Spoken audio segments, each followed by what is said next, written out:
Facebook, Twitter અને Instagram પર અત્યારે એક નવો પક્ષ ટ્રેન્ડ કરી રહ્યો છે, કોકરોચ જનતા પાર્ટી. જી હા, તમે એકદમ બરાબર સાંભળ્યું છે. ઝેન્ઝી એટલે કે આજનો યુવાન આ કાલ્પનિક પાર્ટીના સમર્થનમાં પાગલ થયો છે. પણ કેમ? શું આ માત્ર એક વાયરલ મજાક છે કે પછી આવનારી કોઈ મોટી રાજકીય ક્રાંતિનો સંકેત?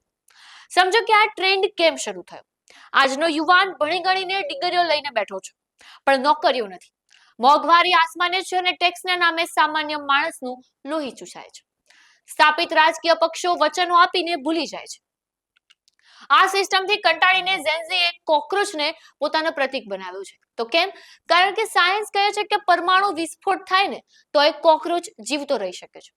યુવાનોનું કહેવું છે કે સરકાર ગમે તેની આવે, ટેક્સ અને મોંઘવારીના માર વચ્ચે સામાન્ય માણસ અને યુવાન કોકરોચની જેમ જ ગમે તેવી ખરાબ પરિસ્થિતિમાં સંઘર્ષ કરીને જીવતો રહે છે.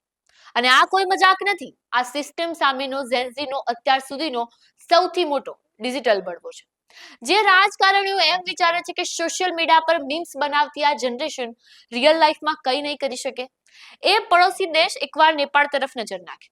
નેપાળમાં પણ વર્ષોથી એ જ જૂના નેતાઓ રાજ કરતા હતા, પણ ત્યાંના યુવાનોનો આક્રોશ જ્યારે બેલેટ બોક્સ સુધી પહોંચ્યો ત્યારે સદીઓ જૂના રાજકીય કિલ્લાઓ પત્તાના મહેલની જેમ ધરાશાયી થઈ ગયા. ત્યાંના યુવા નેતાઓ સિસ્ટમ પલટી નાખી. તો શું ભારતમાં પણ નેપાળ જેવો સત્તા પલટો થઈ શકે? કેમ નહીં? ભારત દુનિયાનો સૌથી યુવાન દેશ છે. અહીંની ઝેન્ઝી પાસે ડિજિટલ તાકાત છે. તમારા પરંપરાગત ભાષણો, તમારી જ્ઞાતિ જાતિની રાજનીતિ અને વાસી કાયદાઓથી આ પેઢી કંટાળી ગઈ છે. કોકરોચ જનતા પાર્ટીએ સ્થાપિત પક્ષોના મોઢા પર તમાચો છે કે જો તમે યુવાનો માટે નહીં બદલાવો તો અમે આખી સિસ્ટમ બદલી નાખીશું. ટ્રેન્ડ હજુ સોશિયલ મીડિયા પર જ છે.